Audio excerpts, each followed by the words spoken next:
விஜயகாந்த் சாரோட பர்த்டே வருது. விஜயகாந்த் சார் பர்த்டேக்கு அஜித் சார்ல இருந்து, கமல்ல இருந்து, ரஜினில இருந்து எல்லாருமே பிறந்தநாள் வாழ்த்து சொல்றாங்க விஜயகாந்த் சாருக்கு. ஒருத்தரை தவிர்த்து.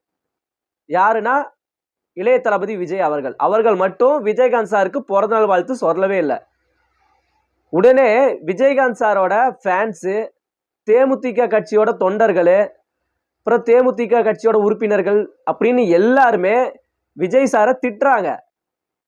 உன்னை வளர்த்து விட்ட விஜயகாந்த் சாருக்கே பிறந்தநாள் வாழ்த்து கூட நீ சொல்லல அப்படின்னு கண்டனம் தெரிவிச்சாங்க. ஆரம்பத்துல விஜய் சாரோட படம் சரியா ஓடல. அதனால விஜய் சாரோட அப்பா இருக்காரு பாத்தீங்களா, சந்திரசேகர். சந்திரசேகர் வந்து விஜயை கூட்டிட்டு போய் விஜயகாந்த் சார்கிட்ட, என் பையனுக்கு இந்த திரைத்துறையில எப்படியாவது ஒரு முன்னேற்றத்தை ஏற்படுத்தி கொடு விஜயகாந்த் அப்படின்னு அவர்கிட்ட போய் நிக்கிறாங்க. அப்படி இருக்கும்பொழுது விஜயகாந்த் சார் தான் ஆரம்பத்துல விஜயை வளர்த்து விடுறாரு.